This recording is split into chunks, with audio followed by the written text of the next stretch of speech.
Hello बच्चों, welcome है आप सबका। आज की इस वीडियो में हम क्वाड्रेटिक इक्वेशंस चैप्टर कर रहे हैं, जिसमें आजकल हम नेचर ऑफ रूट्स की बात कर रहे हैं।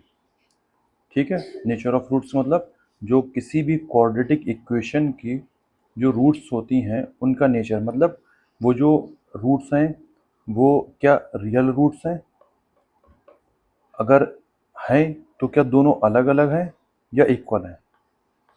ठीक है, ये सब हमने जो है बातें करी हैं। उसके लिए हम डिस्क्रिमिनेंट निकालते हैं। डिस्क्रिमिनेंट का फॉर्मूला होता है D is equal to B square minus 4ac। अगर इसकी वैल्यू 0 से कम आती है तो नो रियल रूट्स होते हैं। अगर डी की वैल्यू 0 के बराबर आती है तो इसके 2 इक्वल रूट्स होते हैं, या डी की वैल्यू ग्रेटर देन 0 आती है तो 2 डिस्टिंक्ट रूट्स, मतलब अलग अलग रूट्स निकल के आते हैं।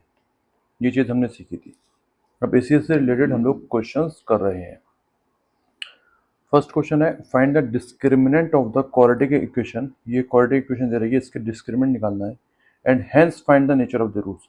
आपको नेचर ऑफ द रूट्स बताने के लिए डिस्क्रिमिनेंट निकालना ही निकालना पड़ेगा आपको। बिना डिस्क्रिमिनेंट निकाले आप नेचर ऑफ द रूट्स नहीं बता सकते, या तो फिर आपको फिर पूरा रूट्स निकालने ही पड़ेंगे। बिना रूट्स निकाले मतलब जैसे मिडिल टर्म स्प्लिटिंग से हम लोग रूट्स निकालते हैं, या फिर मैंने क्वाड्रेटिक फार्मूला बताया उससे रूट्स निकालते हैं, या तो आपको वो निकालना पड़ेगा, पूरा मेथड अप्लाई करना पड़ेगा, जो कि लेंथी प्रोसेस है। फिर लास्ट में जो आंसर आएगा फिर आप उसको देख के बता सकते हैं कि रूट्स कैसे हैं। शॉर्टकट तरीका क्या है, आप डिस्क्रिमिनेंट निकालिए। आप डिस्क्रिमिनेंट निकाल के फ़ौरन 2-3 लाइन में बता सकते हैं कि जो हमारी जो रूट्स का नेचर कैसा है। ठीक है, तो जो हमारी इक्वेशन दे रखी है 2x² minus 4x plus 3 is equal to 0, इसको स्टैंडर्ड फॉर्म जो होती है हमारी क्वाड्रेटिक इक्वेशन की, उससे हम कंपेयर कराते हैं और ए बी सी की वैल्यू लिखते हैं। ए की वैल्यू 2 है, बी की वैल्यू माइनस का 4 है और सी की वैल्यू 3 है। अब डिस्क्रिमिनेंट का फॉर्मूला क्या होता है, बी स्क्वायर माइनस 4ac। अब वैल्यू पुट करते जाइए। सी 16, 4 to the 8 3 24। आंसर है हमारा -8। क्योंकि यहाँ पर डी की वैल्यू लेस देन 0 है तो इसके कोई भी रियल रूट्स इसके नहीं है। ठीक, it is our answer. Nature of the roots पूछा था, नेचर ऑफ द रूट हमने बता दिया कि रियल रूट्स नहीं है। ठीक, नेक्स्ट क्वेश्चन करें। ध्यान से पढ़िएगा इस क्वेश्चन को। A pole has to be erected at a point on the boundary of a circular park of diameter 13 metres. मतलब ये एक सर्कुलर पार्क है, इसकी जो डायमीटर है वो 13 मीटर है। इसकी जो बाउंड्री है उस बाउंड्री पर किसी पॉइंट पर एक खंबा खड़ा करना है। ठीक है, इरेक्ट करना है। इरेक्ट मतलब होता है खड़ा करना, एक पोल को इरेक्ट करना है in such a way that the differences of its distances from two diametrically opposite fixed gates A and B.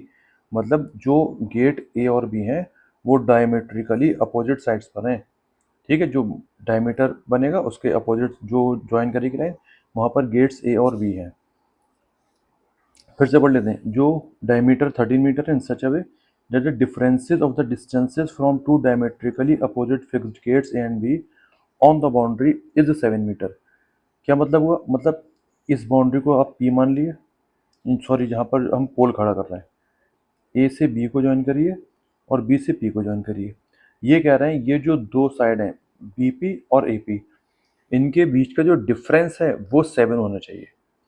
ठीक है, डिफरेंस 7 हो, मतलब अगर एक 10 है तो दूसरा 17, एक 20 है तो दूसरा 27, अगर एक 20 है तो दूसरा 13, इसमें भी तो 7 का डिफरेंस आ गया। चाहे आप 7 बढ़ा लिए चाहे 7 घटा लिए, मतलब डिफरेंस की बात कर रहे हैं। ये क्या कह रहे हैं फिर से जो मैं आपको मैथमेटिकली बता दूं, मतलब चाह रहे हैं ये ए पी और बी पी का जो डिफरेंस है वो कितना होना चाहिए, 7 मीटर। ठीक है, ये चाह रहे हैं। आप चाहे A P minus B P लिख दिए, चाहे B P minus A P लिख दिए, कोई दिक्कत वाली बात नहीं है। आपका आंसर जो है अपने आप सही आ जाएगा लास्ट में। आगे क्या कह रहे हैं, 7 metres. Is it possible to do so, क्या ऐसा करना पॉसिबल है। तो इसका मतलब कि जब भी आपका क्वेश्चन में पॉसिबल वर्ड आ जाए तो इसका मतलब क्या हुआ, आपकी जो इक्वेशन बनेगी आप उसके पहले डिस्क्रिमिनेंट निकाल के उसके रूट्स का नेचर निकालेंगे। अगर डिस्क्रिमिनेंट की वैल्यू लेस देन 0 आ गई तो इट इज़ नॉट पॉसिबल। अगर क्या इसका मतलब क्या हुआ कि कोई रियल रूट्स एग्जिस्ट ही नहीं करते हैं तो ये कंडीशन पॉसिबल नहीं होगी। और अगर डी की वैल्यू 0 आ गई या डी की वैल्यू ग्रेटर देन 0 आ गई तो ये चीज़ पॉसिबल है। ठीक, तो मतलब हमें सीधा क्या निकालना होता है, हमें डिस्क्रिमिनेंट निकालना होता है। तो अब ये जो हमारी जो है ट्रायंगल हमारा बना। अब आपको एक बात पता है, एक बात आपको पता है कि कोई अगर सर्कल होता है, उस सर्कल को का जो डायमीटर होता है, आप उस डायमीटर से सर्कल के किसी भी पॉइंट पर अगर आप इस तरह से एक दो कॉर्ड्स बनाएंगे तो वो हमेशा 90 डिग्री पे मीट करती है, हमेशा वो 90 डिग्री एंगल बनाती है। फिर से सुन लिए, किसी भी सर्कल में जो डायमीटर होता है उस उन वहाँ से आप दो कॉर्ड्स डालिए और उनको ज्वाइन करा दिए तो जो एंगल होगा वो हमेशा 90 डिग्री बनता है। ठीक है, क्या मेरी बात समझ में आ रही है? फिर से सुन लिए, सर्कल से का जो डायमीटर होता है वहाँ से कोई भी दो कॉर्ड आप डालेंगे और वो दोनों कॉर्ड को आपने मीट करा दिया तो वो हमेशा करता एंगल 90 डिग्री एंगल बनाती है। वही कैसे यहाँ पर है, यहाँ पर जो ए बी डायमीटर है और ए और बी से हमने दो कॉर्ड डाली ए पी और बी पी, तो ये जो जहाँ मिल रही है तो ये कैसे एंगल बनाएंगी, ये 90 डिग्री एंगल बनाएंगी। ये अगर ये चीज़ आपको पता नहीं होगी तो आप क्वेश्चन को आगे प्रोसीड नहीं कर सकते थे। ठीक है, इसलिए जो पुरानी चीज़ें होती हैं उनको याद रखा करिए। तो अब मैं क्या कर लूँ, अब मैं लेट कर लूँ, let A P is equal to x, A P में एक्स मान लूँ। देखिए मैंने इस इक्वेशन में ए पी को बड़ा माना है, बी पी को छोटा माना है। तो ए पी को अगर मैं एक्स मानूँ तो जो बी पी है वो मेरा क्या हो जाएगा, बी पी को मैंने छोटा माना है तो एक्स माइनस 7।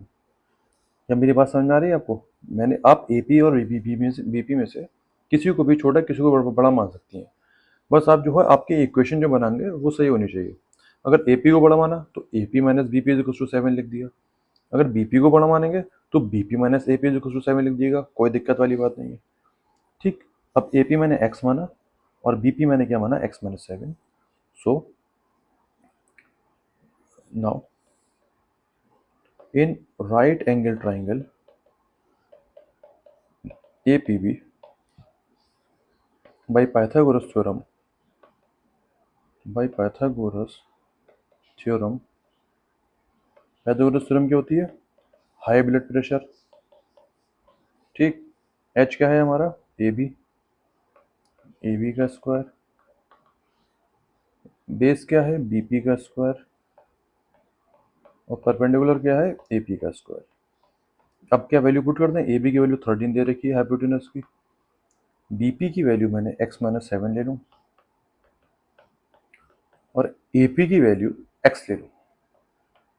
ओके, सॉल्व करा दूँ, 13 का स्क्वायर 169, ये ए माइनस बी का होल स्क्वायर से एक खोलिएगा, गलती मत कर दिएगा, बहुत गलती करते हैं बच्चे। तो एक्स स्क्वायर प्लस 7 का स्क्वायर 49 माइनस 2 ए बी होता है तो 14 एक्स हो जाएगा, plus x square plus x square 2 x square minus 14 x plus 49। ठीक है, अब हम क्या करें, 169 को RHS में लेके आते हैं, 2 x square minus 14 x plus 49 minus 169 is equal to 0।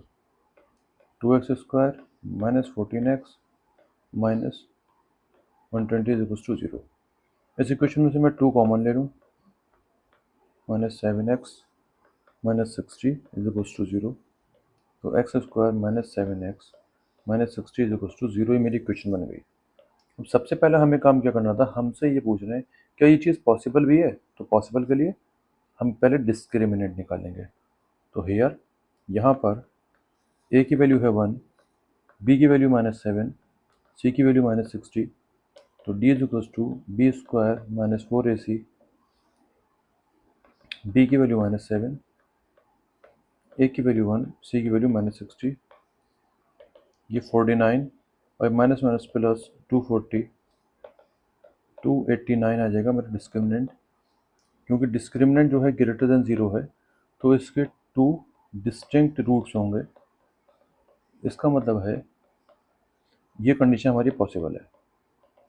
एक बात हमने बता दी इनको। अब आगे क्या पूछ रहे हैं, अगर ये पॉसिबल है, if yes at what distances from the two gates should the pole be erected.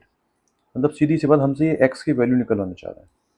तो मैंने जो उस दिन क्वाड्रेटिक फार्मूला आपको बताया था, minus B sorry D upon 2 है, minus B plus minus root of D, discriminant का रूट अपॉन 2 है। तो अब अगर मैं वैल्यू पुट कर दूँ, बी की वैल्यू -7 है, ये फॉर्मूले का माइनस, और ये बी की वैल्यू, डी की वैल्यू 289 अपॉन 2 इंटू ए की वैल्यू क्या है 1। तो ये 7 हो जाएगा, प्लस माइनस रूट 289 17 का होता है स्क्वायर रूट, और ये 2 हो जाएगा। तो एक बार मैं प्लस का लूँगा 17, ठीक है, एक बार मैं माइनस का लूँगा, ऐसे करते हैं, ठीक है। ये जो प्लस माइनस होता है यहाँ पर, एक बार प्लस का ले लेंगे, एक बार माइनस का ले लेंगे। 24 अपॉन 2 मतलब 12, एक्स की वैल्यू 12, और एक्स की वैल्यू -10 अपॉन 2 मतलब -5। वी विल डिस्कार्ड, हम एक्स इक्वल टू -5 को डिस्कार्ड कर देंगे, नहीं लेंगे। We will discard x equal to -5 because length can't be negative, length जो है कभी भी निगेटिव नहीं हो सकती। सो वी विल टेक, या we will consider x equal to 12 metre, ठीक है। तो जो हमारा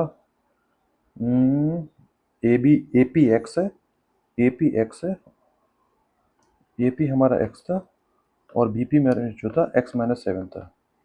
तो ए पी की वैल्यू होगा 12 मीटर, और बी पी की वैल्यू होगा 12-7 मतलब 5 मीटर। मतलब वो जो पोल है वो ए से 12 मीटर की डिस्टेंस पर होगा, और बी से 5 मीटर की डिस्टेंस पर होगा। This my answer. ओके बच्चों, last question, find the discriminant of the equation, ये इक्वेशन दे रही है, and hence find the nature of the roots. फिर वही बात आ गई, बिना डिस्क्रिमिनेंट निकाले आप रूट्स नहीं के नेचर नहीं बता सकते। तो डिस्क्रिमिनेंट निकाल लेते हैं। तो पहले हम इक्वेशन लिख लेते हैं। सबसे पहले काम, इस इक्वेशन को स्टैंडर्ड फॉर्म में लिखिए, ये पहले से स्टैंडर्ड फॉर्म में लिखिए। ए की वैल्यू 3, बी की वैल्यू -2, सी की वैल्यू 1/3। तो डिस्क्रिमिनेंट का फॉर्मूला होता है b² - 4ac, बी की वैल्यू -2, ए की वैल्यू 3, सी की वैल्यू 1/3। 3 से 3 कैंसिल, -2 का स्क्वायर 4 - 4 0। तो डी की वैल्यू क्या हो गई 0। इसका मतलब हुआ इट हैज़ 2 इक्वल रूट्स, इसके जो रूट्स होंगे वो इक्वल होंगे। This condition is possible.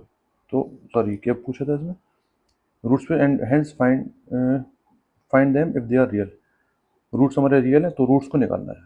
तो रूट्स को निकालेंगे हम अपने क्वाड्रेटिक फॉर्मूले से। बी की वैल्यू क्या है -2,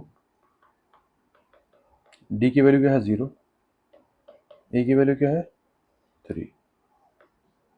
तो ये 2 + -0/6, तो मतलब 2/6, 2 × 2 2 3 6।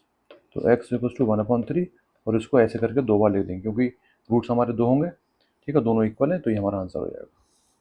ठीक, इज दैट क्लियर? चलिए, ठीक है, थैंक यू।